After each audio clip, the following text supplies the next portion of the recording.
What if God desires our failures? Imagine a master craftsman. He spends years perfecting his trade, meticulously shaping wood, steel, or stone. He strives for flawless beauty, for enduring strength.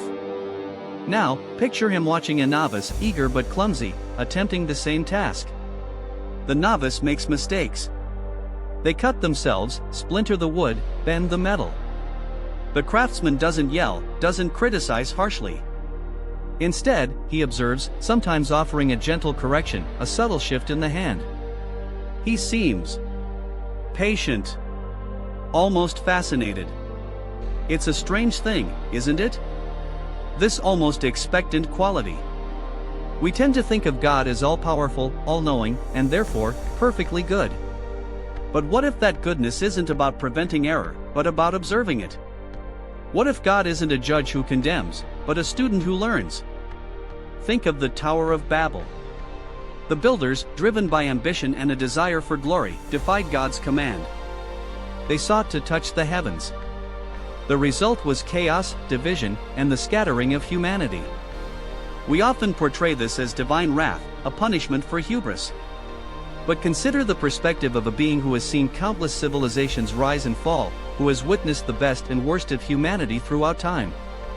Perhaps the tower wasn't just a rebellion, but a demonstration of human potential, of our capacity for both incredible creation and devastating destruction. Maybe God watched, not to destroy, but to understand. Let's look at the story of Cain and Abel. Cain murders his brother, driven by jealousy and resentment. It's a horrific act, a primal expression of human darkness. We label it sin, a transgression against God's law. But what if God didn't cause the sin? What if God simply saw it? Cain's actions weren't a sudden eruption of evil, but a culmination of years of simmering resentment, of feeling overlooked, of believing his offerings were inferior. God, in this view, isn't the instigator, but the witness. He sees the darkness within us and allows it to unfold. The Old Testament is full of examples: David's adultery with Bathsheba, Judas' betrayal of Jesus, even the seemingly righteous acts of kings and prophets. These are not stories of divine punishment, but of human choices played out before a silent, observant God. It's a profoundly unsettling thought, isn't it? To imagine a God who isn't necessarily concerned with our moral judgment, but with our understanding of ourselves. A God who sees our failings not as a cause for anger, but as a mirror reflecting our own limitations. Consider the concept of temptation. We often see temptation as an evil force, actively seeking to lead us astray. But what if temptation itself is simply a consequence of our freedom? We are given the ability to choose, and with that choice comes the possibility of making the wrong one. A beautiful garden, full of delicious fruits, is offered. The serpent doesn't whisper lies, it simply presents a choice. The apple isn't inherently evil, it's simply an object that triggers a decision. God doesn't intervene to prevent the choice, because the choice is the point. It's the exercise of our free will, the testing of our obedience. Think of a child learning to walk. They stumble, they fall, they scrape their knees. Do we punish them for falling? No, we encourage them to get back up, to try again.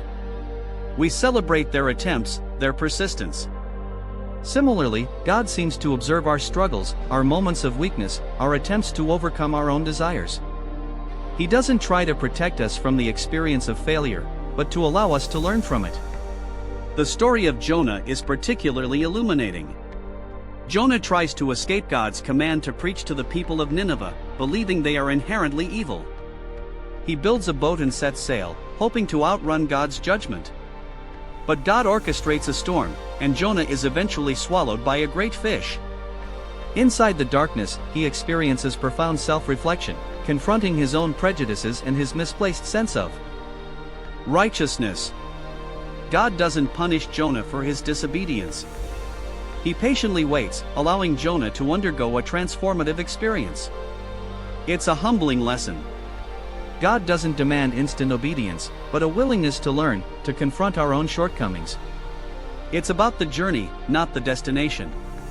The fish, the storm, the darkness, they aren't punishments, they're catalysts for change. Even when we reject God's will, He doesn't abandon us. He uses our mistakes to guide us back on course. Let's turn to a more recent example, the Holocaust. The systematic murder of 6 million Jews was a horrific event, a testament to the depths of human depravity. Many people attributed this evil to a specific individual, to Hitler, to the Nazi ideology. But what if the evil wasn't solely the product of a single mind? What if it was born from a complex interplay of factors, economic hardship, political instability, social prejudice, and crucially, the willingness of countless individuals to participate in the process, even in small ways? God, in this context, isn't a direct participant in the evil, but a witness to it. He sees the darkness within humanity, the capacity for cruelty and destruction, and he doesn't intervene to prevent it. He allows us to confront the darkest aspects of ourselves, to grapple with the consequences of our choices. It is a terrifying realization that God doesn't automatically intervene to stop evil, but allows it to unfold. Think about loneliness. A profound and persistent feeling of isolation, of disconnection from others. It's a human experience that has plagued individuals throughout history.